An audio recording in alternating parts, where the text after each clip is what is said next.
Cette semaine, plongée dans les secrets du paranormal. Tous les matins, nous sommes plus de 18 millions à lire notre horoscope, par croyance ou par curiosité. On fait des choix toute notre vie. J'ai pas forcément fait toujours les bons, et dans des moments importants, ça m'aide à faire ce choix-là. Les arts divinatoires fascinent, et nombreux sont ceux qui ont décidé d'en faire un business. Je vois 1 heure, 150 €, 30 € par 20 minutes supplémentaires. Moi, j'ai que 150 € sur moi. Ce milieu, très peu réglementé, regorge aussi de pièges. Arnaque à la voyance, escroquerie à l'astrologie, horoscope truqué. Je sais pas si j'avais l'impression de mentir aux gens, mais j'ai jamais dit que ce soir vous serez riche. Dans notre société, plus d'un quart des Français croient en l'existence du diable. Du coup, plus que jamais, les exorcistes ont le vent en poupe. Sors complètement. Le sang de Jésus est sur toi, démon, te dégage. Alors, véritable don ou charlatan? Vous allez voir que certains ne jurent que par eux.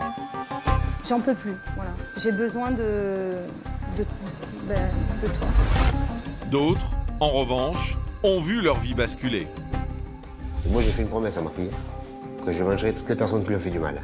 Et j'ai commencé par le guérisseur. Il faut dire que depuis la nuit des temps, la vie après la mort intrigue. Y a-t-il un esprit là qui souhaiterait communiquer avec nous ce soir? Tapez 1 fois pour oui, 2 fois pour non. 41% des Français pensent que les fantômes existent. 10% ont même déjà senti leur présence. Est-ce que vous vous êtes dit que ça pouvait être une manifestation de l'au-delà? Peut-être bien. L'au-delà fascine, mais surtout rapporte beaucoup d'argent. C'est quoi le prix de base de l'intervention? 250 et les arbres protégés, ça peut aller jusqu'à 650. Entre phénomènes inexpliqués et crédulité, plongée dans les secrets du paranormal. Bonsoir à tous et bienvenue dans votre magazine d'enquête sur Énergie 12. Chaque semaine, notre équipe de journalistes se rend sur le terrain pour décrypter un phénomène de société, une nouvelle tendance ou dévoiler les coulisses d'un lieu mythique. Pour ce nouveau numéro, nos équipes ont enquêté dans les secrets du paranormal.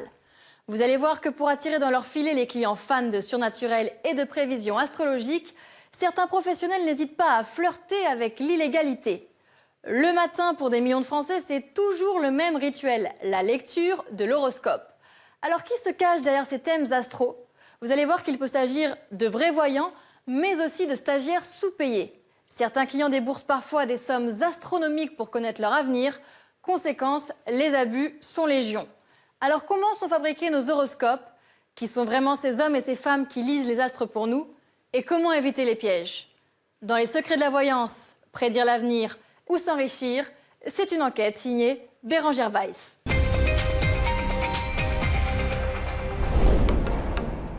Paris, 17e arrondissement. C'est ici qu'habitent Jeanne et Michael, un couple de trentenaires. Tous les matins, la journée de Jeanne démarre par un thé, un journal et son horoscope.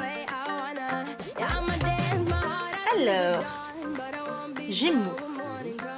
En amour, vous aurez envie de vous amuser et vous multiplierez les soirées. Notamment autour du 7. Vous y rencontrerez un amoureux galant. Mais ne vous emballez pas avant d'avoir passé quelques soirées en tête-à-tête.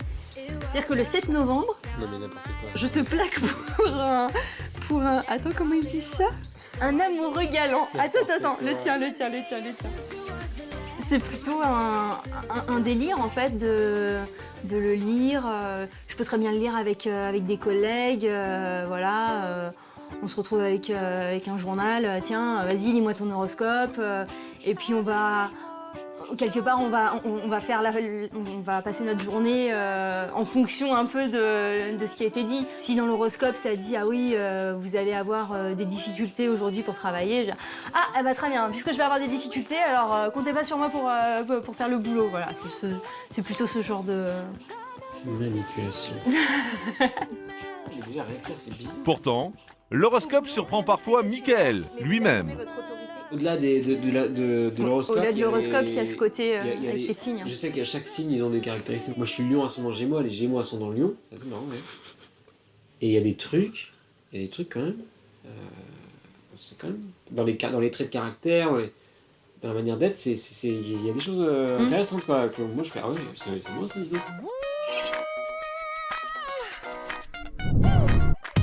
Comme Jeanne et Mickaël, chaque jour, environ 1 Français sur 4 s'empresse de lire ou d'écouter son horoscope.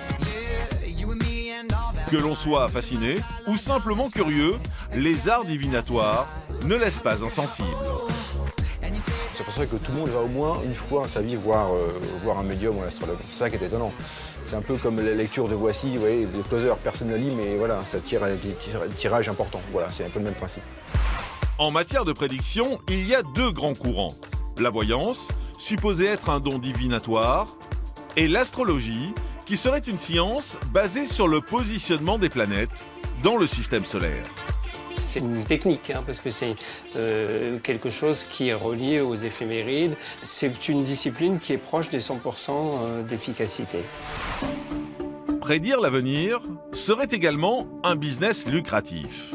En effet, les Français seraient prêts à payer cher, très cher, les consultations. Ce marché engendrerait même un chiffre d'affaires de plus de 3 milliards d'euros en France. Je vois 1 heure, 150 €, 30 € par 20 minutes supplémentaires. Moi, j'ai que 150 € sur moi. Mais il y a un revers à la médaille. De plus en plus de pièges et d'arnaques sévissent dans ce milieu qui n'est pas réglementé. Je sais pas si j'avais l'impression de mentir aux gens, mais j'ai jamais dit que ce soir vous serez riche. Alors, qui sont ces marchands de rêves qui disent prédire l'avenir? Pour le savoir, nous avons mené l'enquête sur ce marché qui ne connaît pas la crise. Nous avons rencontré ceux qui ne prennent aucune décision sans l'accord des astres. On fait des choix toute notre vie. J'ai pas forcément fait toujours les bons, et dans des moments importants, ça m'aide à faire ce choix-là. Mais certains ont payé le prix fort pour y avoir cru. Je décrirais ça plutôt comme un médecin qui vous donne un cachet. Ou un dealer qui donne sa dose de drogue à la personne. Nous avons également consulté les professionnels du secteur, mais aussi infiltré l'univers trouble des plateformes téléphoniques de voyance. C'est une escroquerie, c'est simplement de l'argent qui est brassé, tout simplement, c'est un commerce comme un autre. Entre croyances et arnaques, plongez dans les secrets du business de la voyance. Paris, 8h du matin. C'est le rush pour des milliers de travailleurs. Mais avant de s'engouffrer dans le métro, nombreux sont ceux à attraper ce journal gratuit pour y lire les prédictions du jour. Vous savez qui écrit ces horoscopes? Pas du tout. Des voyants? Moi, je pense que ça changerait quelque chose d'apprendre que c'est pas des vrais astrologues parce qu'il n'y a aucune pertinence, il n'y a aucun... C'est pas pro, quoi. Les pages les plus prisées de ces gratuits sont en effet la météo et l'horoscope. Elles sont lues par 5 millions de personnes. Alors, nous avons voulu savoir si de vrais voyants se cachaient derrière ces prédictions. À première vue, aucune signature n'est apposée en bas de la page. En effectuant nos recherches, nous avons découvert un article sur un blog. Son auteur, Johan, soupçonne un quotidien gratuit d'utiliser un logiciel qui sortirait, au hasard, des prédictions.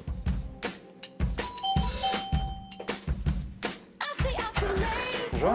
Bérangère? Oui, en fait. Johan a 30 ans. Il travaille dans l'informatique. En 2013, alors qu'il lit comme chaque matin son horoscope, le jeune homme fait une découverte plutôt surprenante. Je me rends compte en lisant une prédiction que j'ai déjà eu la même quelques années auparavant. Donc je me dis, mais s'ils sont capables de faire ça, mais est-ce qu'ils le font souvent ou pas?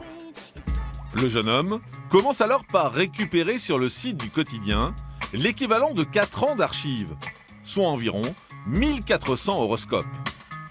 Une fois stocké dans son ordinateur, il ne reste plus qu'à comparer les prédictions. Donc chaque ligne correspond à une prédiction. D'accord. Donc vous voyez, là, il y a toutes les prédictions. Depuis 4 ans. Exactement, depuis 4 ans. Très bien. Et là, moi, ce qui m'intéresse de faire, c'est de compter combien de fois une prédiction apparaît. D'accord. Et dans ce tableau, Johan a recensé le classement des prédictions les plus réutilisées ces dernières années. Alors celle qui ressort le plus, c'est tout se passe à merveille et vous gardez une petite part d'anxiété que vous ne parvenez pas à dissiper. Ça revient, donc elle est revenue 20 fois en 4 ans, c'est ça? Exactement. D'accord, et la seconde, La du seconde, classement? des câlins, des baisers, vous ne vous en laissez pas. Évidemment, la journée ne vous réserve pas que cela.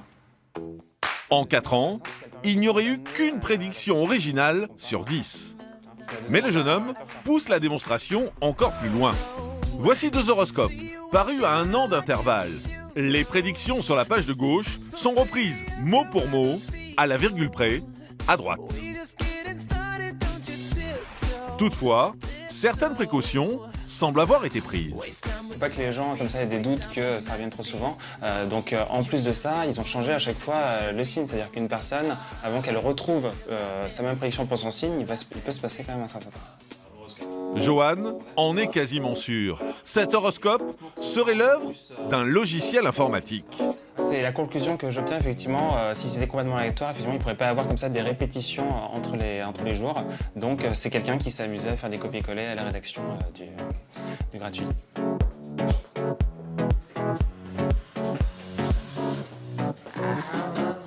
Aujourd'hui, j'ai arrêté d'en parler à mes amis parce que je voulais pas justement effacer cette magie qu'on a, que j'ai perdue moi. Ouais. Avant, j'avais le plaisir à le découvrir. Aujourd'hui, non, puisque je sais que tout est généré aléatoirement. Donc voilà, c'est un peu comme le Père Noël. Je préfère garder cet esprit imaginaire au sein des autres.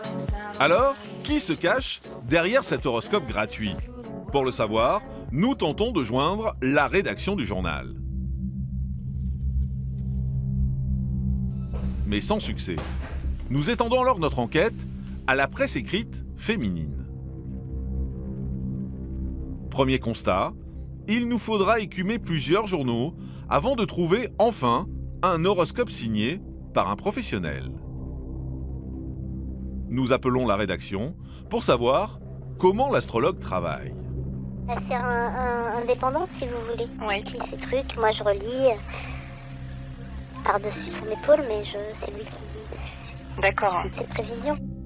Selon notre enquête, les rédactions débourseraient entre 250 et 300 € pour chaque parution d'horoscope.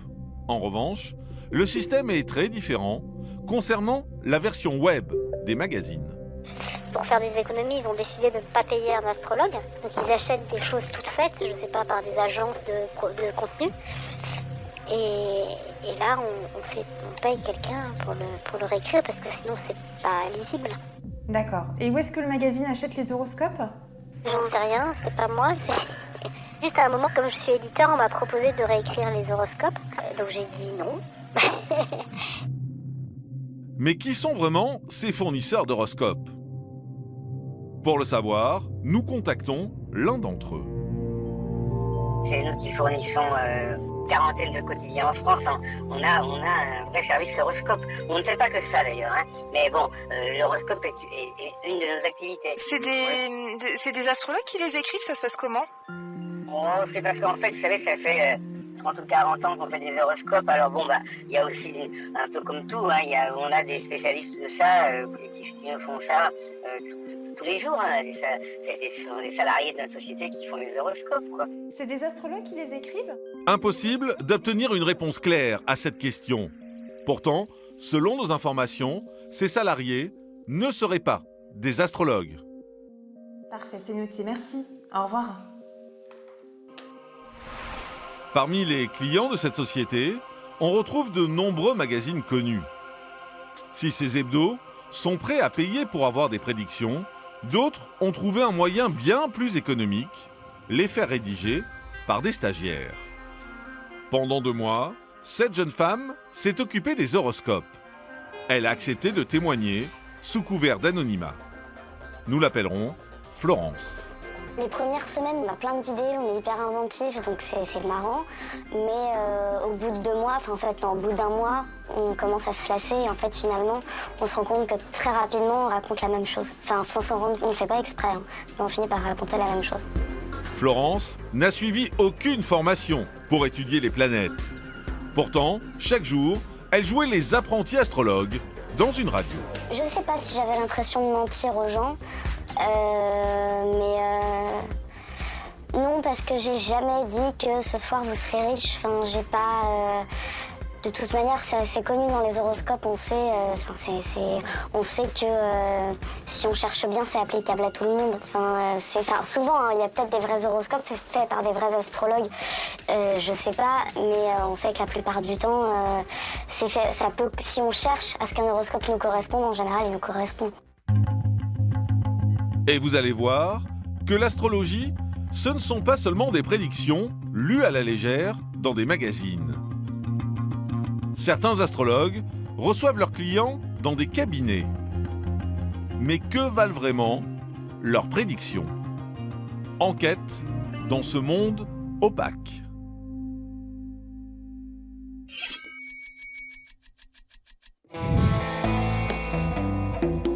En région parisienne, nous rencontrons Gilles.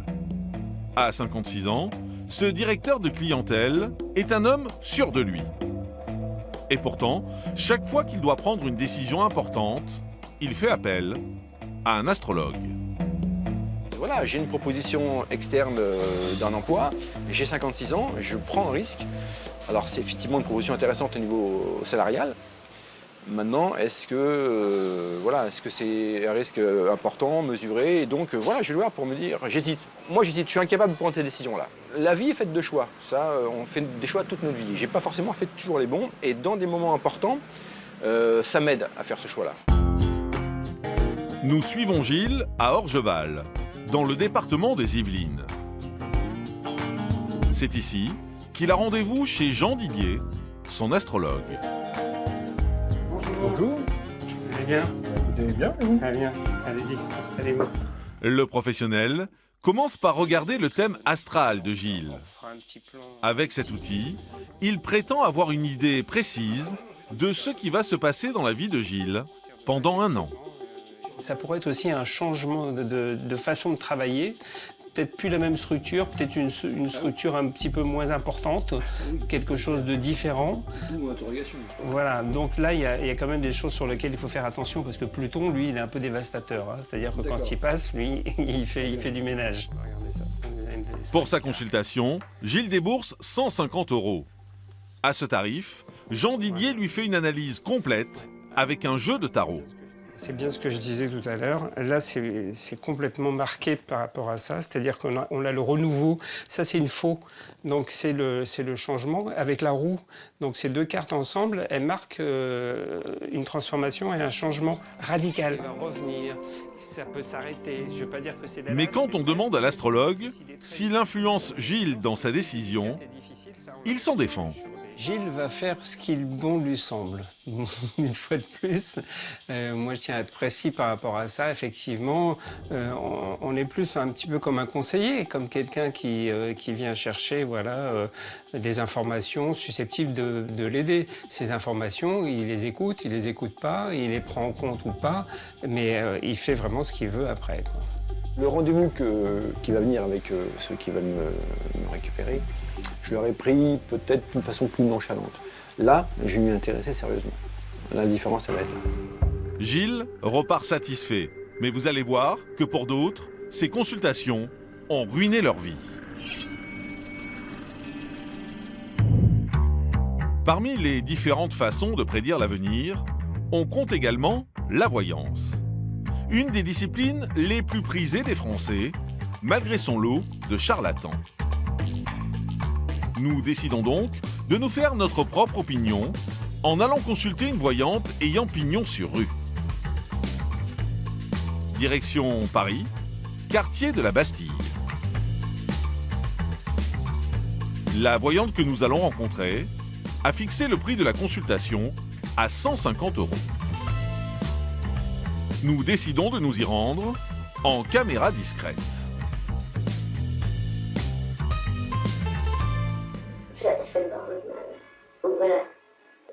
c'est génial. Je suis contente pour vous, c'est rare. C'est vrai? Qu'est-ce qui est bien alors dans la minute de papa? On n'a pas le temps, je vous expliquerai après. C'est magnifique. Nous n'en saurons pas plus. La voyante poursuit en abordant le domaine professionnel. Et maintenant, est-ce qu'il y a une femme dans le travail qui doit partir à la retraite ou je ne sais plus? Non, parce que la moyenne d'âge, c'est 30 ans. Il n'y a aucune responsable qui a plus de 30 ans. Non, ma patronne, elle a 32 ans. D'accord. Et sa secrétaire? Elle n'a pas de secrétaire. Ah, bah c'est ça. Notre voyante semble avoir du mal à donner des prédictions dans le domaine professionnel. Elle tente alors la vie privée. Oh, pardon. Qu'est-ce qu'il y a? Ça veut dire quoi? Vous me faites peur. Qu'est-ce qui se passe?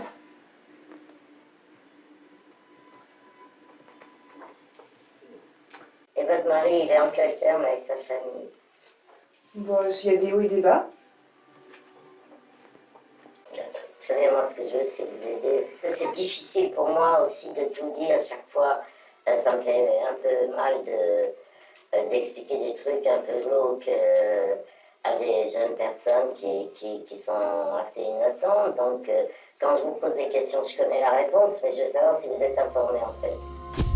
La voyante joue le suspense et la peur, sans donner la moindre information concrète, ni prédire quoi que ce soit. Soudain, en fin de séance, elle est saisie d'une vision. Votre ventre, avec ce qu'on a vu dans le ventre, il est ciblé pour que l'enfant meure dans votre ventre. Voilà, c'est pour ça que... Et vous ne pouvez pas avoir d'enfant pour l'instant, tant mieux, parce que si vous pouviez, il serait monstrueux, quoi. Des mots d'une violence rare et le sentiment de s'être fait escroquer. Nous décidons de soumettre ces images à Rose-Anne Vicari. Pour sortir de la précarité pendant 2 ans, elle a pratiqué la voyance sans avoir aucun don.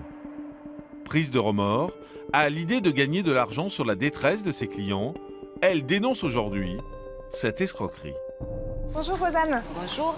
Enchantée. Enchantée. Alors, je vais vous montrer des petites images. Voilà.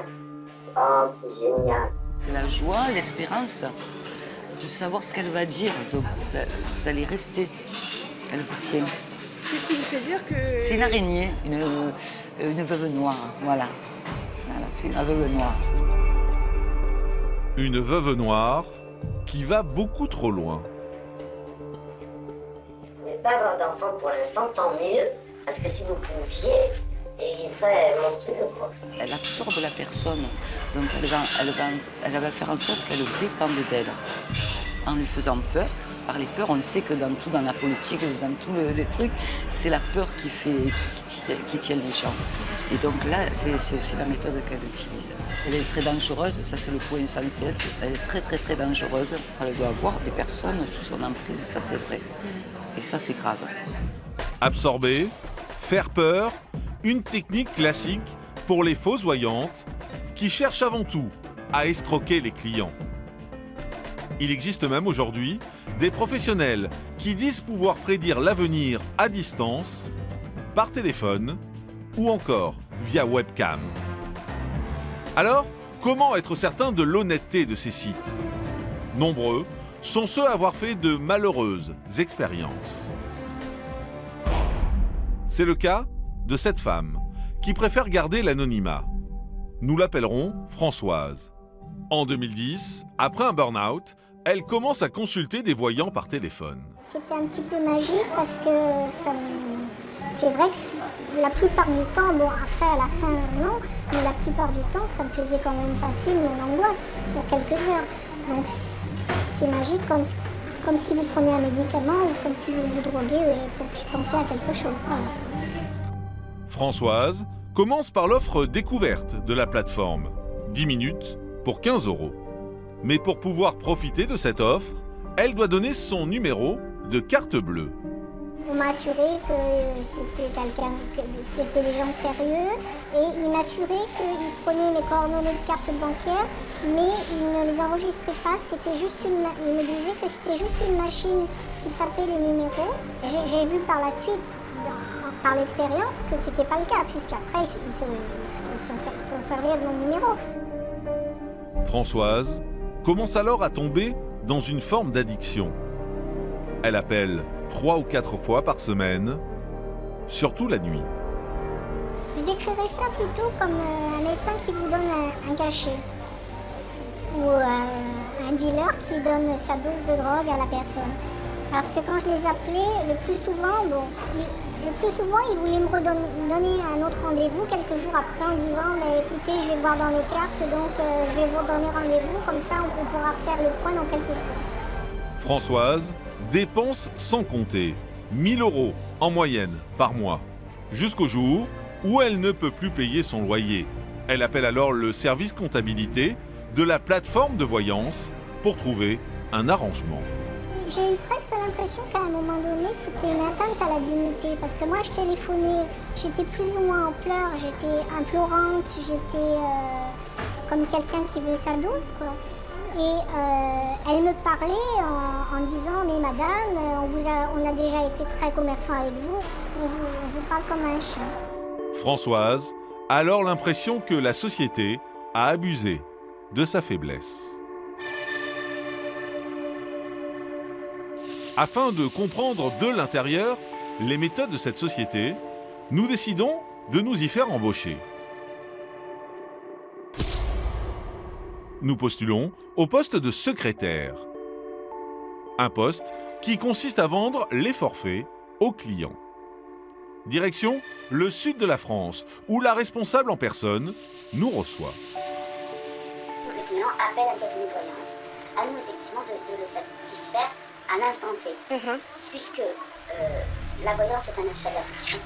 Donc pour vous, le but sera que chaque appel entrant débouche soit sur une prise de rendez-vous, mais on va peut-être également lui proposer une consultation immédiate. D'accord. Pour 10 minutes à 15 €. D'accord, d'où l'intérêt d'avoir le numéro de carte bancaire. Bien évidemment. C'est ça.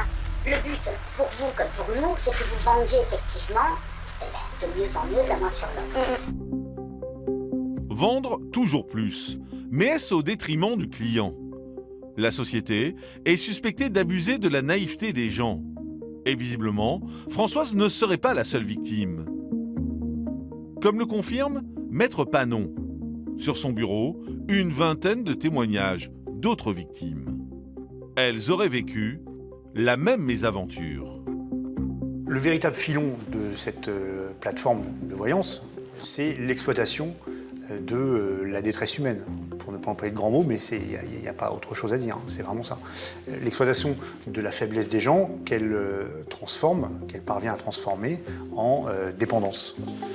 Pour entretenir cette dépendance, la société utiliserait des méthodes de sollicitation proches du harcèlement. Comme par exemple ces milliers de textos envoyés aux clients. C'est un tous les 2 jours, tous les 3 jours.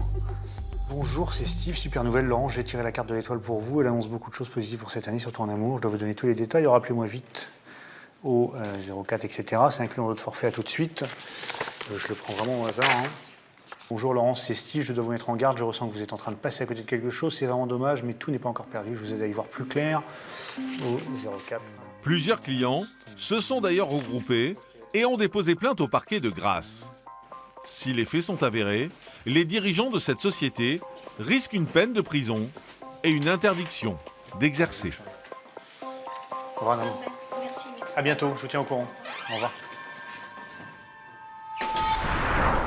Voyants, astrologues, des professions libres qui ne nécessitent aucun diplôme. Ces professions sont tolérées, mais pas reconnues officiellement. Et tant qu'il n'y aura pas une réglementation stricte, les dérives existeront.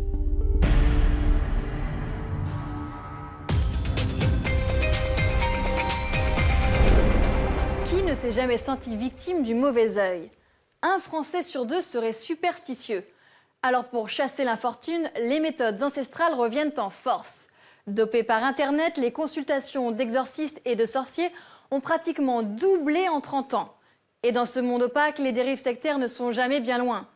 Alors les exorcistes et les sorciers sont-ils vraiment dotés de pouvoirs surnaturels?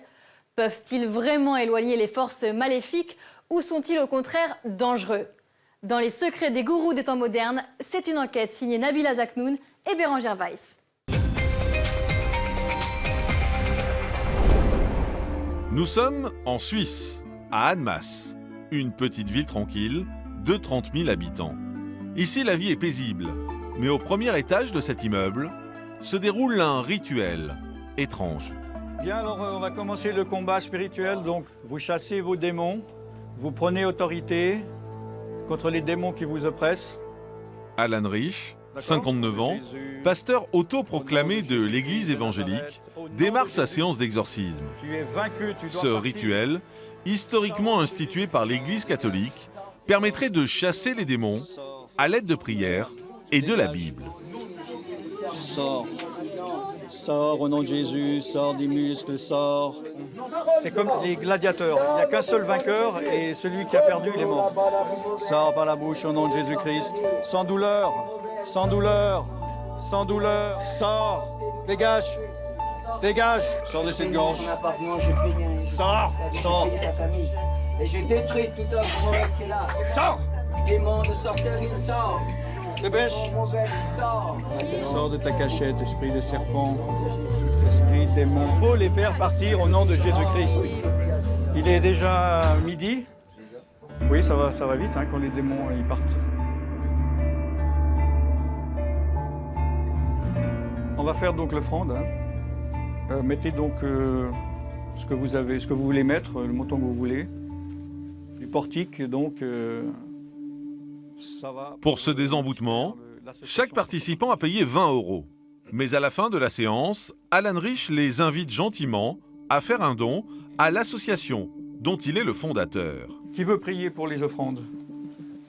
Réveillez-vous au nom de Jésus-Christ, prenez autorité. L'exorcisme, la sorcellerie ou encore la magie semble être une affaire particulièrement lucrative. Au nom de Jésus-Christ de Nazareth.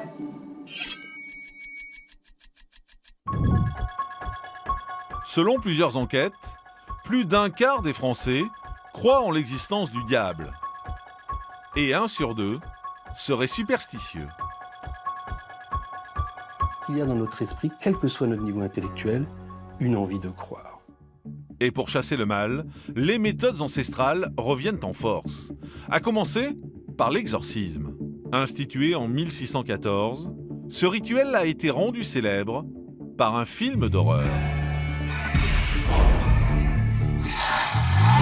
L'exorcisme suscite depuis toujours fascination et fantasme. On n'a jamais vu en vrai filmé des gens qui faisaient de la lévitation, dont la tête tournait à 360 degrés. Ça, c'est juste dans l'imaginaire des gens que ça existe. L'engouement pour ces chasseurs de démons est tel que le nombre d'exorcistes explose en France. De mort, sors. Sors au nom de Jésus-Christ. Sors, esprit de mort, sors. J'aimerais bien que ça ne fonctionne pas et que je ferme. Malheureusement, il y a de plus en plus de personnes qui sont en demande. Mais chasser le mal n'est plus seulement l'apanage des exorcistes. Une autre discipline, des arts divinatoires, a le vent en poupe, la sorcellerie. Autrefois considéré comme ringard, l'ésotérisme est devenu tendance, grâce à la saga Harry Potter ou encore à de nombreuses séries télé. J'aime bien utiliser ce mot sorcière. Pour moi, il n'est pas du tout péjoratif. Alors, qui sont ces magiciens, guérisseurs ou chasseurs de diables? Sont-ils des marchands de faux espoirs ou des personnes dotées de vrais pouvoirs? Nous sommes allés à la rencontre de ces nouveaux sorciers, mais aussi de ceux qui ne peuvent plus s'en passer. J'en peux plus, voilà. J'ai besoin de toi. Parfois, la croyance a même tourné au drame. Moi, j'ai fait une promesse à ma fille, que je vengerai toutes les personnes qui lui ont fait du mal. Exorcistes, sorciers, guérisseurs, bienvenue dans les secrets de ces gourous des temps modernes.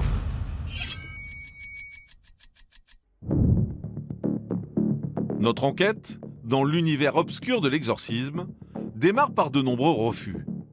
Par crainte ou par conviction, les 120 prêtres exorcistes, reconnus officiellement par l'Église catholique, déclinent de façon ferme et définitive notre demande de reportage.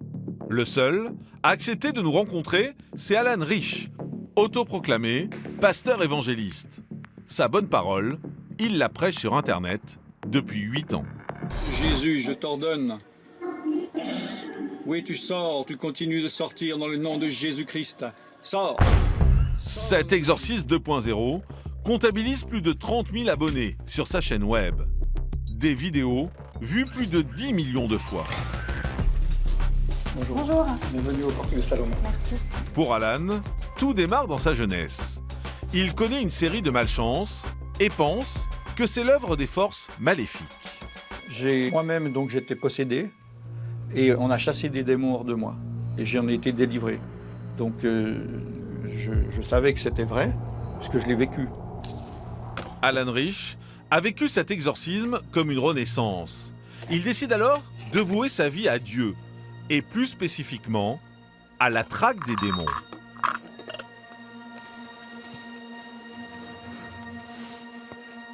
Donc ça veut dire, à la base, tout le monde peut chasser les démons. Selon Jésus, il a dit dans l'évangile de Marc, chapitre 16, versets 15 à 17, il a dit « Ceux qui auront cru en moi, en Jésus donc, ils imposeront les maladies et seront guéris et ils chasseront les démons. » Donc pour Jésus, il dit « N'importe quel chrétien peut le faire. » Maintenant, après, les églises ont institué des autres choses en disant « Tant qu'il n'y a pas de contrôle, vous ne pouvez pas, il n'y a que moi qui peux le faire. » Mais moi, j'applique la Bible, pas la tradition. Son activité, délivrer les gens du mal. Celui qui se dit pasteur désenvoûte lors de séminaires, mais également par Internet ou téléphone. Ce matin d'ailleurs, c'est une personne de Guadeloupe qui l'appelle, sur une de ses 8 lignes téléphoniques. Oui, bonjour, c'est pasteur Alan Rich. Qu'est-ce que je peux faire pour vous? Je fais des cauchemars le soir et puis j'ai des fourmis dans les jambes. Et je vois une femme qui m'avait fait du tort, quoi. En fait, des fois, je vois une femme qui m'avait fait du tort, quoi. Une femme que vous connaissez au pays? Oui. Élise, ok, je prie maintenant, d'accord? D'accord. Ok, mon Dieu, je viens devant toi au nom de Jésus-Christ, je te remets Élise entre tes mains, je prends autorité au nom de Jésus-Christ. Contre tout démon, contre toute sorcellerie qui a été envoyée contre elle pour ses cauchemars, tout démon qui est venu dans ses jambes par des chaussures, par des lieux où on lui a fait marcher. Amen. Oui. Amen. Bon ben c'est réglé normalement. Très bien. Ok, soyez bénis, au revoir. En quelques secondes, en quelques minutes, cette femme, elle va aller mieux après cette prière. Moi je crois que cette courte prière est suffisante pour régler le problème. Je vous dis, je suis à urgentiste et je suis obligé de trancher directement, aller au but. Ce type de coup de fil, Alan Rich en reçoit plus d'une dizaine par jour. Des activités qui seraient toutes gratuites. Moi, je le fais parce que Jésus a demandé... De quoi vous vivez, tout simplement, enfin, comment... J'ai des revenus personnels qui me permettent d'avoir le minimum vital pour vivre. Mais ces revenus minimums, ils viennent d'où? Enfin, je ne veux pas rentrer, comme je vous ai dit, dans les détails de la vie privée. D'accord. Donc ça concerne votre vie privée? Oui. Mmh. Mais quel regard l'Église catholique porte-t-elle sur ces pasteurs autoproclamés qui prêchent la bonne parole via webcam et qui désenvoûtent par téléphone? Pour le savoir, nous sommes partis à la rencontre de Jean-Pierre Evelyn, directeur de la communication du diocèse d'Orléans. Bonjour. Bonjour, Jean-Pierre Evelyn. Enchanté. Nous lui montrons les images d'Alan Rich et de sa séance d'exorcisme. Sors de cette gorge, sors de cette gorge. Sors. Et j'ai détruit tout un Moi, ça me fait penser à des comportements de type sectaire, c'est-à-dire des choses qu'on trouve dans des sectes, c'est-à-dire ça me fait penser, encore une fois, je ne prétends pas que cet homme-là soit un gourou, mais ça fait penser un peu à ça. Jésus, il a dit dans l'évangile de Marc, ceux qui auront... En fait, il n'existe aucun chiffre faisant état du nombre d'exorcistes autoproclamés comme Alan Rich. Pour Jésus, il dit n'importe quel chrétien peut le faire. Tout le monde peut s'essayer, oui, tout à fait. Et puis on ne peut pas l'empêcher, bien entendu. Hein. Et l'Église n'est pas là pour faire la police, complètement. Mais prêtre exorciste n'est pas autoproclamé, n'est pas un freelance, n'est pas un indépendant, pas du tout. D'abord, c'est un prêtre qui dépend de l'évêque, comme tous les prêtres diocésains, et l'évêque lui confie une mission. Généralement, il est accompagné d'une équipe de laïcs qui va l'aider à faire une relecture de ce qu'il vit, qui va l'aider à discerner. Un médecin, un psychothérapeute, un psychologue, vous voyez. C'est peut-être une différence par rapport à des exorcistes qu'on peut trouver un peu sur Internet ou sur le marché du spirituel aujourd'hui. Car si les prêtres exorcistes de l'Église catholique sont encadrés et suivis dans l'exercice de leur activité, les pasteurs autoproclamés, eux, prêchent sans aucun contrôle. Du coup, les arnaques et les dérives sectaires sont courantes. Et vous allez voir que malgré le danger, de plus en plus de Français remettent leur destin entre les mains de sorciers.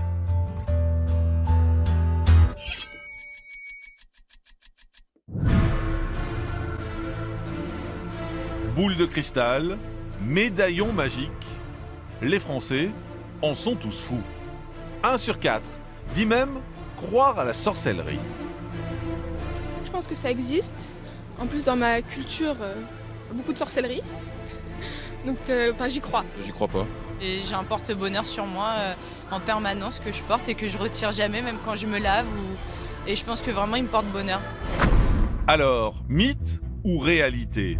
Et surtout, pourquoi autant de Français sont-ils convaincus du pouvoir de ces objets? Nous avons posé la question à Claude Lemaine, psychologue. Bonsoir. Bonsoir, je vous en prie. Merci. Pourquoi a-t-on envie de croire? Parce qu'il y a dans notre esprit, quel que soit notre niveau intellectuel, une envie de croire. Nous ne pouvons pas simplement constater que les gens que nous aimons meurent, que les gens que nous aimons ne nous aiment plus, que la maladie nous attaque, que notre mort nous attend. C'est juste pas possible.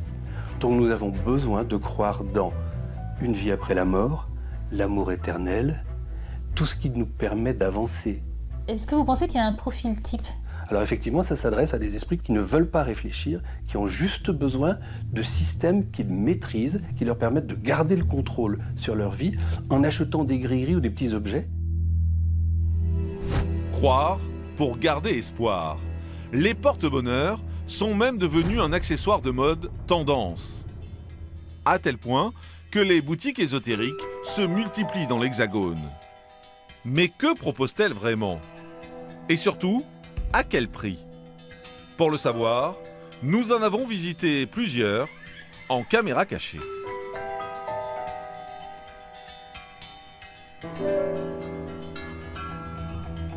Bonjour. On va faire déjà une purification. Vous avez besoin de nouvelle année, qu'il y a un bain qui va vous dégager, qui va avancer justement la chance un petit peu dans tout. Ça va faire en 3 fois et il y a une prière à faire en sortant du bain. Ça vaut 29 €. Vous avez une pierre protection, une pierre apaisante, c'est là pour trouver de l'amour, votre âme sœur. 59 €. C'est un poignard qui permet de détruire les entités, les esprits, bloquer toutes les énergies négatives, c'est ça, comme un poignard. Et en fait, c'est un paratonnerre. Quand on le passe sur vous, ça détruit tout ce qu'il y a sur vous. C'est vraiment très efficace, quoi. Nous, on a enlevé des possessions même à distance. Il est à 128 €. Voilà. Des objets que l'on nous vend comme miraculeux. Des vendeurs qui nous promettent amour et prospérité. Mais que cache ce business opaque de l'occultisme? Pour le savoir, nous sommes partis à la rencontre du président de l'Institut national des arts divinatoires. Bonjour. C'est ça, oui? Oui. Nous lui avons montré les produits achetés dans ces boutiques. C'est simplement cette attrape Migo. Ça n'a aucune vertu. Aucune. La seule vertu, le seul intérêt qu'on peut leur accorder, c'est soi-même, tout simplement. Mais c'est que les gens ont trouvé la combine de se faire le maximum d'argent en vendant tout et n'importe quoi, tout simplement. Qui sont les personnes qui vendent ces produits? Les gens honnêtes, il y en a très peu. Ce type de personnage, mais vraiment, c'est à fuir. C'est fait pour les gens à la recherche, justement, quelquefois de divertissement, quelquefois de renforcer leur bien-être, quelquefois de trouver un amour perdu, quelquefois pour avoir une augmentation. Voilà. Mais tout ça, c'est du commerce pur et simple. Et vous allez voir que certains ont compris qu'un objet n'était pas toujours suffisant pour croire en la magie. Notre enquête nous amène à Nice, à la rencontre de Laetitia. Cette jeune femme se dit sorcière de profession. Dans cette boutique, qu'elle tient avec son compagnon, Laurent, la journée démarre. J'allume ma petite bougie magique en fait. C'est des bougies qui ont une certaine vertu. Moi par exemple, celle-ci, c'est pour attirer les clients. Car Laetitia et Laurent ont ouvert leur boutique il y a quelques mois. Seigneur, je demande votre aide pour faire plus d'affaires dans mon travail, que les gens entrent et voient des produits attrayants, une augmentation des ventes et de pouvoir profiter de la chance et de la prospérité. Et ça marche? Elle fait venir les clients cette bougie? Ça va, ça fonctionne bien, donc il n'y a pas de souci. Chérie, c'était pas mal hier le chiffre, hein? Oui, hier on a eu du monde, c'était bien. Malgré la pluie. Ouais. J'espère qu'aujourd'hui ça va être pareil, parce que quand il pleut, c'est pas génial à Nice. Hein. Le panier d'hier, il était autour des 60 €. Voilà. Mais on a finalisé 8 ventes en fait dans la journée. Donc c'était quand même des belles ventes, parce que ça fait un chiffre d'affaires de 500 et quelques euros TTC. Aujourd'hui, 80% des personnes qui ont recours aux arts divinatoires le font pour faire revenir l'être aimé. 10% pour l'argent, et les 10% restants pensent être victimes d'un mauvais sort. Laetitia a réponse à tous les mots. Au revoir, bonne journée. Bonne journée madame, à bientôt. Salut. Ça va? Alors, je viens te voir parce que j'ai un petit souci au niveau des énergies un peu négatives dans ma vie et qui m'empêchent d'avancer. Je voudrais que tu m'aides si possible. Viennent d'où ces énergies négatives? Est-ce que tu sens d'où ça vient? Un homme. J'en peux plus, voilà. Donc, si j'ai bien compris, tu m'as dit, donc tu voudrais éloigner les négativités, éloigner une personne, tu as besoin de reprendre confiance en toi, tu veux débloquer totalement la situation. Là, ce qu'il y a bien avec Laetitia, c'est qu'on est en face, on peut discuter, on peut se voir, on peut en parler, donc on a quand même ce rapprochement entre les deux qui fait que elle peut travailler sur moi. Elle sait, elle me connaît. Ce qui m'arrangerait, c'est que pour ton talisman, tu choisisses ta pierre. Pour résoudre les multiples problèmes de sa cliente, Laetitia, la sorcière, propose de lui fabriquer un talisman sur mesure à 20 €. Celle-ci. Je la fais aujourd'hui, je te la consacre ce soir et tu peux venir la chercher demain. C'est à la fermeture, dans son arrière-boutique, que la sorcière s'attelle à la fabrication de l'objet selon une recette personnelle inspirée de la magie Wicca qui prône la nature. Quand je fais une amulette, je vais mélanger donc des herbes. Je purifie dans l'encens de Liban des coups de girofle qui sont donc contre les énergies négatives. Le sel aspire naturellement les énergies négatives. La reine des prés pour la positivité. De l'hématite qui est un anti-stress. Alors, cette amulette permettra-t-elle réellement à la jeune demoiselle de retrouver la sérénité dans sa vie? Cet objet possède-t-il de réels pouvoirs magiques? Ou est-ce un simple effet placebo? Vous dites juste, c'est juste un petit sachet, forcément ça ne fonctionnera pas. Donc il y a ce côté vraiment où on doit y croire pour que ça fonctionne. Pour qu'un talisman marche, il suffirait donc simplement d'y croire. Le nombre de consultations divinatoires est passé de 8 à 15 millions en 20 ans, dans un milieu où l'arnaque serait légion. Et vous allez voir que parfois, les conséquences sont dramatiques.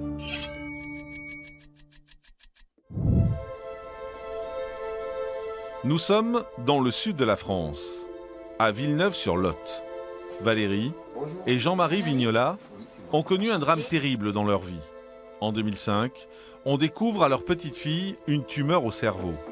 Durant 4 ans, elle se bat contre ce mal, jusqu'au jour où le verdict tombe. 3 janvier 2009, la rechute est carrément totale. Il faut juste se faire à l'idée qu'elle va nous quitter. C'est la réalité, mais je ne veux pas y croire.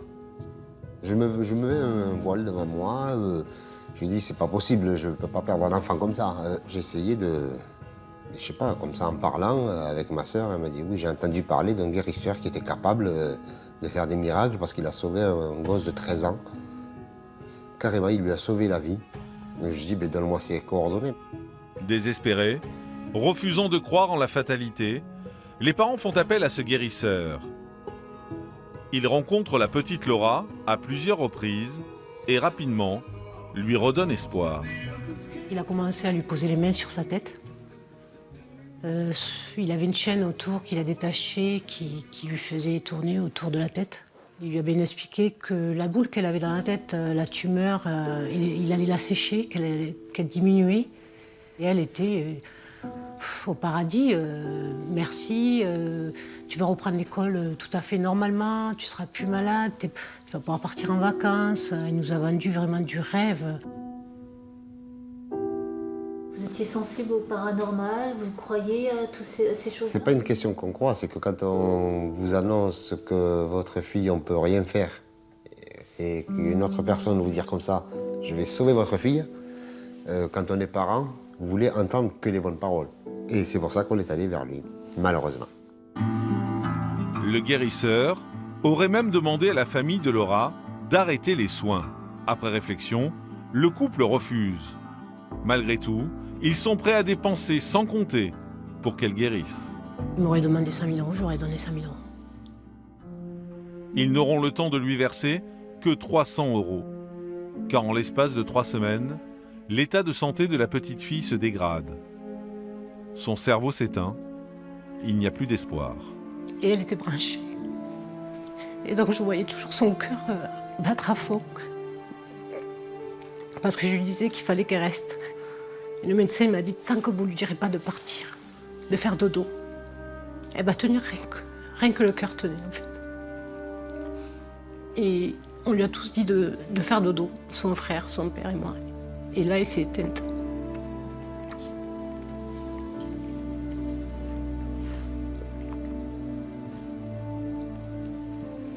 Qu'est-ce que vous faites?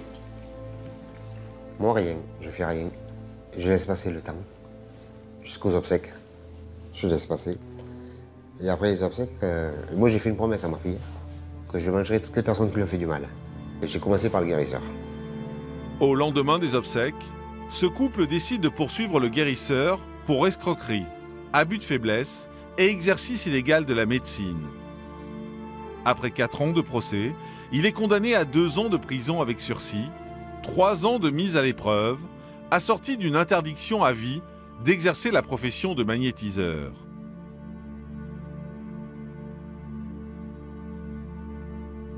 Nous avons voulu connaître sa version des faits. Il n'a pas souhaité s'exprimer directement, mais a accepté que son avocat nous rencontre. Bonjour, enchanté. Enchanté. L'avocat et son client se connaissent depuis près de 25 ans. Michel. Moi, quand je l'ai connu sur Dax, il travaillait dans une grosse usine de foie gras. Un beau jour, j'ai appris qu'il a arrêté et puis il s'est mis magnétiseur. Pourquoi il est passé magnétiseur, ça j'en sais rien. Enfin, il m'a toujours dit qu'il avait un don dans les mains, qu'il avait un fluide, mais enfin qu'il ne l'exerçait pas, ou qu'il l'exerçait comme ça, à l'occasion, pour des amis, la famille, voilà. Mais enfin, il n'en faisait pas son métier. Où est-ce qu'il a fauté? S'il a fauté, il n'aurait jamais dû prendre la pauvre petite. Jamais. Jamais, jamais. Il aurait dû dire non, madame, il n'y a rien à faire, c'est pas la peine. Mais où est la part du mensonge, de l'escroquerie et la part du j'ai pas le droit de dire à cet enfant ou aux parents que c'est fini, c'est foutu, il n'y a plus rien à faire. C'est à partir de là que, y a-t-il escroquerie ou pas, il a été condamné, donc juridiquement et officiellement, il a été condamné pour escroquerie, donc c'est un escroc, donc il a commis une escroquerie. Mais je vous dis, ça, le dossier ne tient pas, c'est pas aussi simple que ça. Mais que devient le guérisseur depuis sa condamnation ? En faisant des recherches, nous avons retrouvé sa trace. L'homme ne serait plus magnétiseur, mais ostéopathe. Intrigués, nous prenons rendez-vous avec lui en prétextant avoir mal au dos. Bonjour. Bonjour. Bonjour. J'ai vu sur internet que vous étiez ostéopathe. Non, je suis pas ostéopathe, je suis rien du tout. Je suis déclaré voyant. L'homme ne serait donc pas ostéopathe, mais voyant. Il se dit même capable de soigner des maladies incurables. Ça y est, c'est fait. On va le débloquer. Un haut fonctionnaire de Toul, très haut placé, où sa femme avait été opérée plusieurs fois du visage, abîmée par la médecine. Elle avait 2 grosses tumeurs au cerveau. Moi, j'ai passé plusieurs fois, je ne sais pas trop 4 fois. Ils ont comparé les IRM des 2 ordinateurs et ils n'en donnaient pas, ça a disparu. Et est-ce que ça marche à chaque fois? Est-ce que vous avez eu des Ça marche. Pourquoi voulez-vous que ça marche pas? guérissez à chaque fois? Mais c'est pas moi, c'est le don, Victor. Moi, ça passe à travers moi parce que moi, je suis là. On doit recevoir quelque chose d'énergie qui passe à travers ma main. Je suis capable de le faire, c'est pas moi. Ce guérisseur a donc été condamné à ne plus exercer à vie, mais il continue à agir. Voilà. Là, vous m'avez débloqué 2 nerfs? Oui.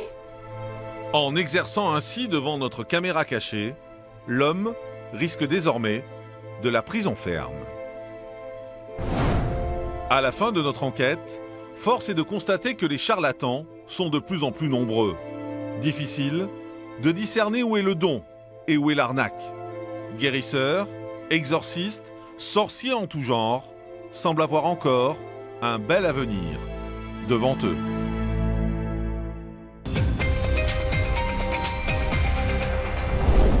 Y a-t-il une vie après la mort? Le cinéma a fait de l'au-delà un thème récurrent qui fait recette. Web-séries, services à domicile pour chasser les fantômes ou hôtels hantés, nombreux sont ceux qui ont décidé de faire des phénomènes surnaturels un véritable business.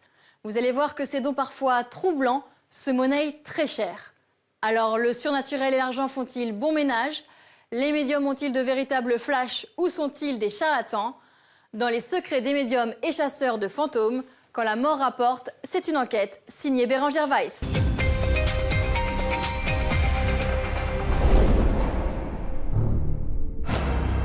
Qui ne s'est pas déjà posé la question de l'existence d'une vie après la mort?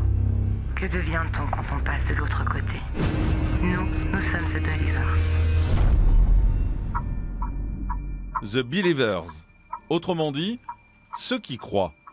C'est le nom d'une série documentaire française diffusée depuis 2013. Hello. Les créateurs de ce programme sont Sandy et Jonathan. Ça m'a refroidi là. Lui est réalisateur de clips, elle, comédienne. Tous deux passionnés de fantômes. Attendez, j'ai eu un truc dans le micro. Ils parcourent le monde pour filmer des phénomènes paranormaux, afin d'apporter la preuve à tous les sceptiques qu'il y aurait bien une vie après la mort. Oh là, il y a un truc bizarre, là, je l'ai filmé. Ce matin, Sandy visionne les images de leur dernière escapade près de Dunkerque. Ils y auraient fait une drôle de rencontre. Là, il y a déjà un premier truc. Donc là, par exemple, je viens d'avoir un phénomène qui est au départ classique. C'est une sphère lumineuse qui arrive et elle va dans Jonathan. On la voit très bien. Et hop. Et bam. Et Jonathan frissonne. C'est incroyable. Cette sphère lumineuse, que Sandy semble la seule à voir, serait le signe de la présence d'un esprit. Ça, c'est un fait qu'on a remarqué. On va dire à peu près 70% des sphères lumineuses qu'on filme vont dans notre tête ou dans notre dos.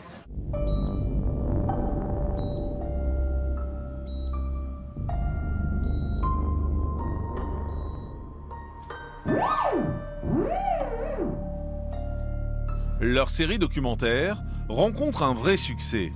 Mais ne les comparez surtout pas à de vulgaires chasseurs de fantômes.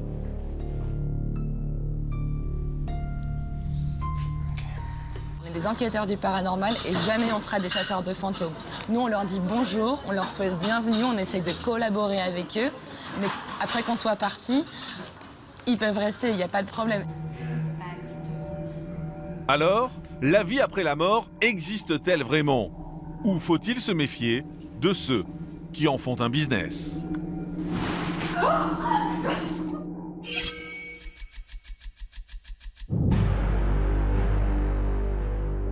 Sur petit ou grand écran, l'au-delà fascine depuis la nuit des temps. Ce sont près de 40 films de fantômes qui sont produits chaque année à l'international.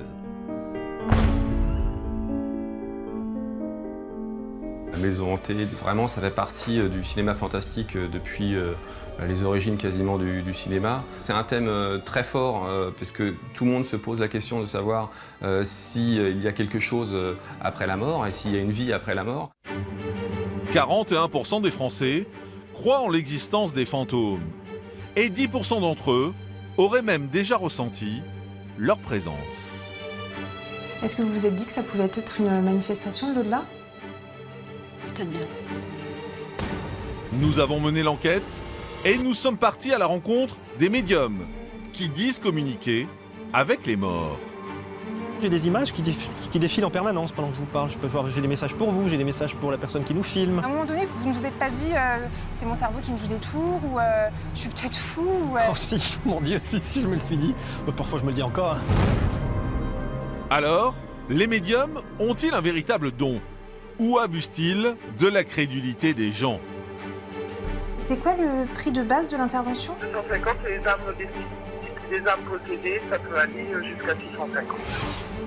Les esprits attirent, inquiètent, mais surtout rapportent. Web-série, service à domicile pour chasser les mauvais fantômes, ou encore hôtel hanté. Vous allez voir que nombreux sont ceux qui ont décidé de faire de la mort un business. C'est juste que d'un point de vue scientifique, on sait que ça, c'est facile à truquer. Illusion, réalité ou supercherie, plongez dans les secrets de ceux qui murmurent à l'oreille des fantômes. Pour démarrer notre enquête, nous prenons la direction de Caux, près de Poitiers. C'est ici qu'est située une vieille bâtisse du XIVe siècle, un château qui serait hanté. Nous sommes accueillis par Véronique, la maîtresse des lieux. Bonjour, Bérangère. Bonjour Véronique. Enchantée. Entrez. Véronique et son mari achètent ce château en 2009. Ils s'y installent avec leurs 3 enfants. Quelques jours après, la famille prétend être témoin de phénomènes paranormaux. Ma fille avait vu une dame le long de la cheminée rapidement, mais s'était dit qu'elle était peut-être fatiguée. Mon mari avait senti quelqu'un qui lui faisait un petit coucou sur l'épaule. Enfin, on avait tous des trucs de dingue. Et un jour, il y a quelqu'un qui nous a dit « mais moi, je peux faire venir quelqu'un ». Et donc, le premier médium a mis les pieds à terre. Après, s'ensuit une grande aventure, en fait. Bon, on va poursuivre la visite. Allons-y. Très vite, les curieux se bousculent pour le visiter. Face à cet engouement, Véronique et son mari décident d'exploiter le filon et ouvrent des chambres d'hôtes. On n'avait pas du tout prévu de faire des chambres sur le sujet du paranormal. Mais alors, pas du tout. C'est vrai qu'il y a de la demande. C'est vrai aussi que, de toute façon, crûment parlant, ça ne nous rapporte pas. Ça nous permet de faire des travaux, ce qui est déjà bien.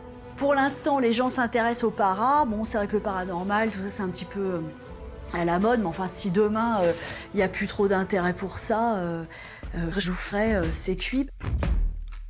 Pour 45 €, on peut dormir dans l'une des 8 chambres de ce lieu hanté. Mais la formule qui cartonne, c'est celle à 90 €. Elle comprend une nuit et des activités pour entrer en contact avec les morts. Bonsoir.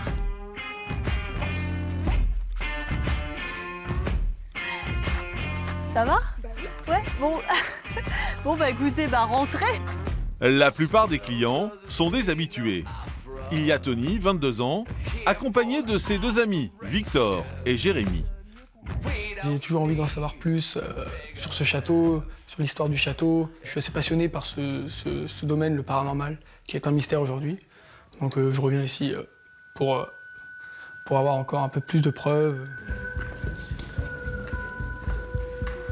Et si Tony veut plus de preuves, c'est qu'il affirme être déjà entré en contact avec les esprits lors de ses précédents séjours. Ici, j'ai vécu quelque chose d'assez terrifiant parce que je dormais sur ce lit-là avec un collègue qui enquête avec moi ici. Et à un moment donné, je me suis senti mal à l'aise et je commençais à entendre des bruits de coups comme si quelqu'un mettait un coup de poing sur le matelas. Et à un moment donné, j'ai carrément senti mon visage collé contre l'oreiller. Et là, j'ai décidé de partir en courant d'ici. J'ai fini au rez-de-chaussée. Un témoignage qui ne semble pourtant pas effrayer les autres clients. Moi, je veux bien tenter celle-là toute seule. Toute seule? Ouais. Non, on va pas commencer comme ça. Écoute, on va voir si ce soir... Pardon? Mais si, j'ai déjà dormi ici une fois. Ouais, voilà. Allez, je tente Alice seule. Challenge personnel ce soir. Si vous entendez quelqu'un gratter à votre porte cette nuit, c'est moi.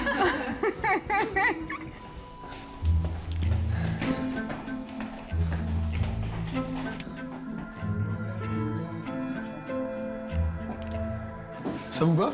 Oui, très bien. À part les cadres, toi, qui sont pas... Moi déjà, je pense Lila. Les cadres, ils sont pas terribles. Bon, les cadres, ils font un peu peur quand même, c'est sûr.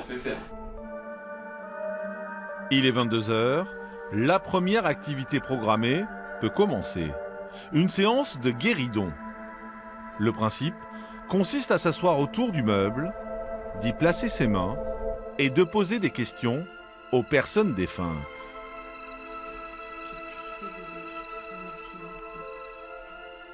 Donc y a-t-il un esprit là qui souhaiterait communiquer avec nous ce soir? Tapez une fois pour oui. Y a-t-il un esprit dans cette pièce, s'il vous plaît?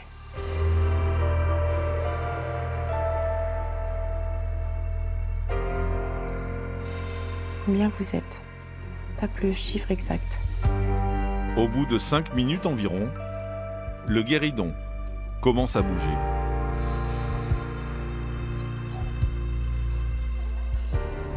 Vous êtes 6. Est-ce que vous voulez aller vers la crypte, oui ou non? Tapez une fois pour oui, 2 fois pour non. Oh putain. Oui. Bon, on va descendre à la crypte.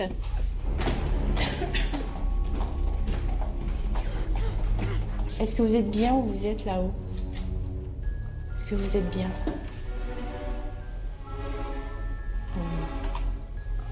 Ça, c'est des preuves d'affection quand il reste comme ça.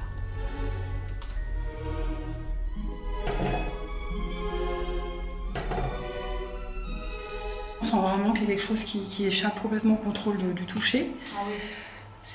On sent quelque chose en réalité. Je suis en sueur. Moi. Je ne sais pas si c'est qu'il y a une énergie qui se développe avec le guéridon, mais enfin on sent comme si j'avais fait un marathon. C'est très éprouvant et c'est très fatigant physiquement. J'ai les mains, voilà, pour vous dire. Nous posons alors la question taboue. C'est vous qui faites bouger la table. Comment un fantôme peut faire bouger quelque chose d'assez quand même relativement lourd? Alors ça, c'est un support, hein, en fait, le guéridon. Ils arrivent à se connecter à nous, c'est comme ça. C'est une énergie, en fait, c'est impalpable. Hein. Il y a plein de choses impalpables dans la vie. Alors, les sceptiques, dommage pour eux, il faut qu'ils viennent tenter une expérience. Il faut vivre une expérience pour le comprendre. Il faut ressentir les choses, il faut être dedans, il faut être présent. Il faut essayer de, voilà, un jour de se dire, bon, pourquoi pas, j'essaye. La soirée se poursuit autour d'une table de Ouija. Comme le guéridon, cet outil permet de rentrer en contact avec les esprits. Il s'agit d'une planche en bois sur laquelle est imprimé un alphabet. Les participants posent le doigt sur un triangle et attendent qu'un esprit le fasse bouger. L'activité est animée par Lionel. Bonsoir. Médium. Est-ce qu'on pourrait avoir votre prénom, s'il vous plaît?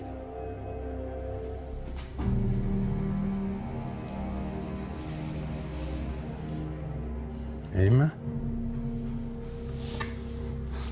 N. Maman.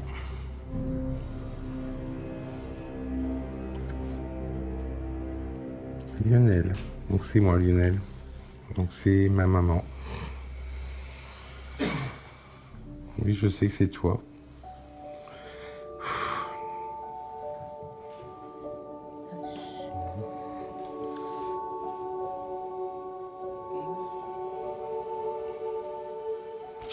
Je t'aime. Ta maman t'aime. Je sais.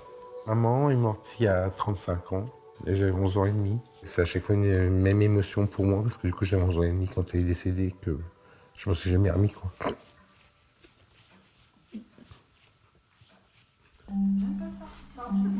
Alors, comment expliquer ces phénomènes? Existent-ils vraiment ou sont-ils le fruit d'esprits imaginatifs? Pour le savoir, nous décidons de soumettre ces images à un psychologue clinicien. Bonjour, Bérengère Weiss. Bonjour, venez avec moi. À Nantes, Thomas Rabéron dirige le centre d'information, de recherche et de consultation sur les expériences paranormales. C'est la seule structure en France à prendre en charge des personnes témoins de phénomènes paranormaux. Nous lui montrons les images de la séance de guéridon. C'est ce qu'on appelle l'effet idéomoteur. Ça a été étudié à un moment donné par un physicien qui s'appelait Faraday, qui a mis en évidence, lorsqu'il faisait ce genre d'expérience, que les personnes bougeaient la table, mais inconsciemment en quelque sorte. C'est-à-dire qu'elles faisaient des micro-mouvements, et ces micro-mouvements ne sont pas perceptibles par la conscience en fait. On peut tout à fait avoir un comportement, avoir une action sur la table, la personne est persuadée qu'elle n'a absolument aucune action, et en fait elle a une action. Nous lui montrons ensuite la séance de Ouija. Donc là, c'est le même principe. C'est un phénomène idéomoteur qui est encore plus simple à créer avec une planche de Ouija, en fait. Parce que plus léger, le matériel plus léger. Parce que c'est plus léger, parce que souvent les planches de Ouija, elles sont très lisses, elles sont très plates.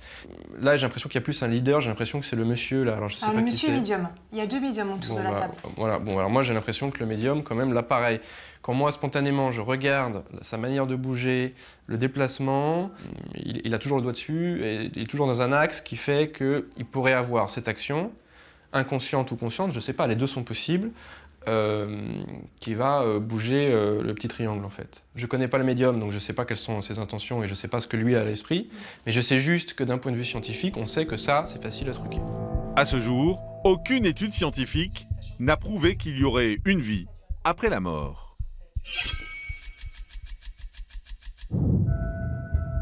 Lors de notre enquête, nous comprenons que le sujet est tabou.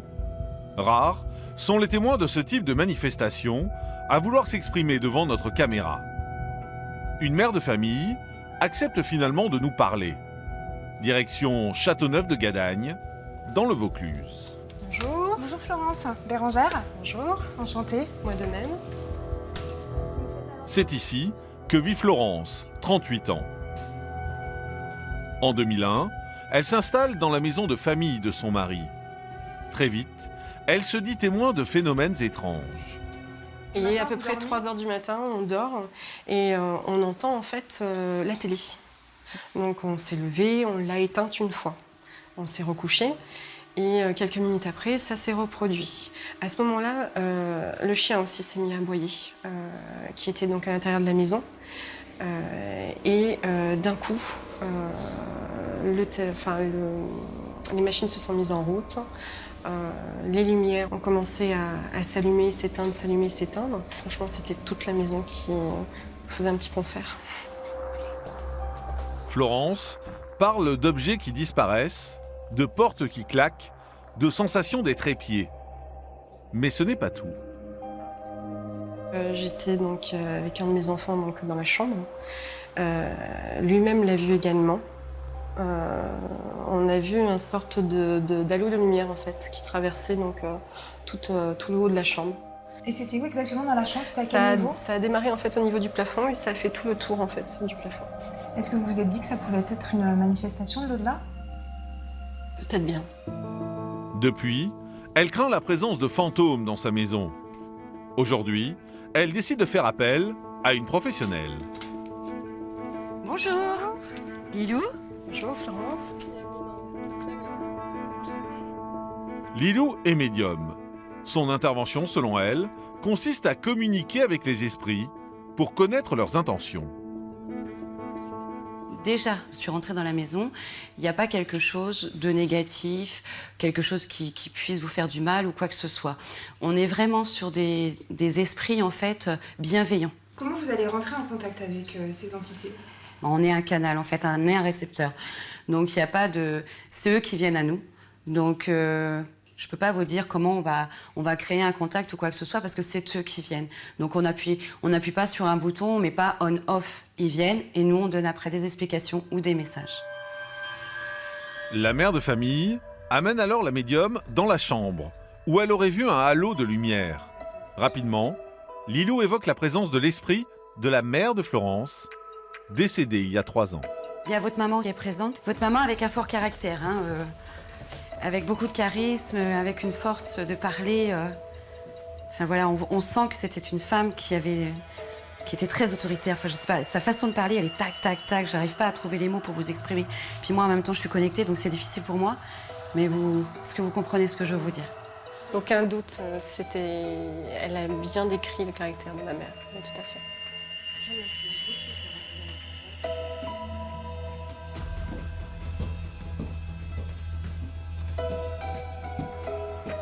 J'ai un message de votre maman, pardon. Elle voudrait vraiment qu'aujourd'hui vous arriviez à avancer. Elle s'excuse par rapport au mal qu'elle vous a fait enfant. Elle dit que vous êtes trop enfermé, que vous êtes trop mis de barrières, que vous avez trop de pleurs, qu'elle culpabilise par rapport à ça parce que ces peurs, elle vous les a transmises. Florence est bouleversée par cette séance.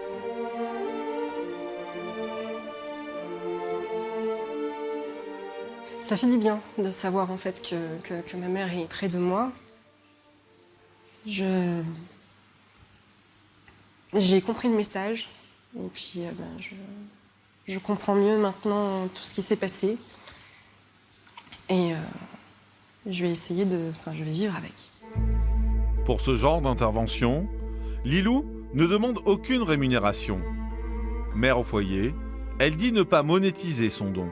Les vrais médiums, jamais ils vont dire tu viens me revoir dans 15 jours ou quoi que ce soit. Je pars du principe que les personnes sont déjà en souffrance, elles s'imaginent des choses. On m'a donné la faculté de pouvoir aider, donc là j'interviens gratuitement. Mais vous allez voir que tous les médiums ne sont pas aussi généreux que Lilou. Écoutez, bonne continuation, Florence. À très bientôt. Au revoir.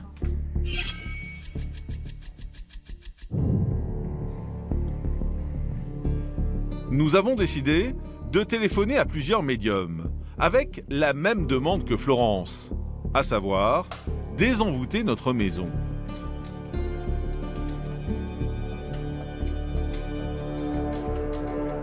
Le prix de base, normalement, quand c'est à côté, donc j'interviens, c'est 250 €. C'est un minimum. Quand je fais venir une personne en plus, c'est 150. Donc si vous venez toute seule, c'est 250. Si vous venez avec quelqu'un 250, et les armes possédées, ça peut aller jusqu'à 650. Parce que c'est suivant le travail, hein. Des fois, je passe 2 jours ou 3 jours dessus. Et vous avez combien de forfaits? Ça va de combien à combien? Dans les 650 €. Ah oui, ça c'est le forfait de base. Oui. C'est bon à savoir parce que c'est une sacrée somme quand même. Et 650 €, c'est pour 1 heure d'intervention, c'est pour combien de temps? 1 heure, 2 heures, 3 heures, jusqu'à temps que ça soit correct. D'accord, très bien. Je ne peux pas savoir d'avance quel est le temps qu'il faut. Et comment vous procédez? Comment vous intervenez? Je travaille avec des divinités. Ces divinités se payent par offrande. Et en fait, ces offrandes, moi, je vais vous demander de les acheter. Donc, il y en a pour 6 €. Hein. Donc, c'est du lait, du miel, du vin blanc, de la farine. Donc, en fait, voilà. C'est comme ça que ça fonctionne, c'est comme ça que ça marche.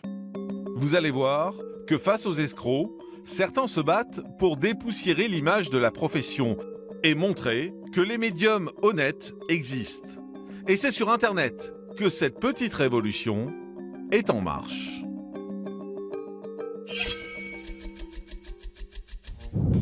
Depuis octobre 2015, une web-série consacrée à la communication avec l'au-delà est diffusée sur Internet. Il a perdu quelqu'un d'autre, ou un frère, ou un de vos oncles, je sais pas, qui est mort aussi. Il dit qu'il est avec lui, ils se sont retrouvés aujourd'hui. On y découvre Bruno, un médium qui propose des consultations gratuites à des anonymes dans la rue. Nous le rencontrons quelques heures avant l'enregistrement de son programme. Bonjour Bruno. Bonjour Bérangère. Enchantée. Enchanté. Ça se manifeste par les 5 sens. C'est-à-dire qu'on est doté de 5 sens, la vue, le toucher, le goût, l'odorat, etc. Mais ces 5 sens, le 6e sens, on va dire, il englobe tout ça. Donc je vous parle et puis en même temps j'ai des images qui défilent en permanence pendant que je vous parle. J'ai des messages pour vous, j'ai des messages pour la personne qui nous filme, personnages pour les jeux. Voilà. À un moment donné, il faut dire là je suis en train de parler avec vous, donc les messages, on ferme le rideau. Mais ça se manifeste avec. Ça peut être tiens, j'ai une odeur particulière, ça sent le cigare, tiens, votre père il fumait, par exemple, voilà, ça peut être ça. Voyez. À un moment donné, vous ne vous êtes pas dit c'est mon cerveau qui me joue des tours ou je suis peut-être fou ou, Oh si, mon Dieu, si je me le suis dit. Parfois je me le dis encore. Hein. Sauf que moi je suis quelqu'un de bizarrement très cartésien. Il me faut des preuves. Et si je fais ce métier, qui est plus qu'un métier, c'est ma vie d'ailleurs, hein, et si on fait la série, c'est que justement il y a des preuves à la clé. C'est que je ne l'ai pas inventé tout ça. Hein. Moi, je peux savoir qu'un tel, il a vécu ça ou qu'il y a eu ça dans sa famille, etc. C'est qu'il s'est passé quelque chose. Avant d'être médium, Bruno a occupé différents postes dans le commerce. Une vie ordinaire, jusqu'à ce qu'il décide de se consacrer entièrement à son don. En ce qui me concerne, le choix, ça a été de dire, à un moment donné, est-ce que tu veux vraiment être au service des autres et te satisfaire de ce que tu vas apporter aux autres? Parce que c'est un plaisir pour moi de le faire. Et plus je le fais, plus je me sens heureux. Nous laissons Bruno partir à la rencontre de son équipe de tournage. La chef d'orchestre, c'est Messodi, à la fois réalisatrice et chargée de production. Depuis le début de l'aventure, Bruno a ainsi rencontré une 60aine de participants. Tout cela sans aucun bénéfice financier. Pour l'instant, ce n'est que de la dépense. Bruno fait les consultations gratuitement dans le cadre de la chaîne. En fait, c'est vraiment un projet en lequel on s'est dit, on est sur YouTube, c'est compliqué de se faire de l'agence sur YouTube, notamment avec un projet qui est aussi original et qui peut faire peur au premier abord. Donc on s'est dit qu'on n'allait peut-être pas gagner d'argent avant 2-3 ans. La première participante arrive.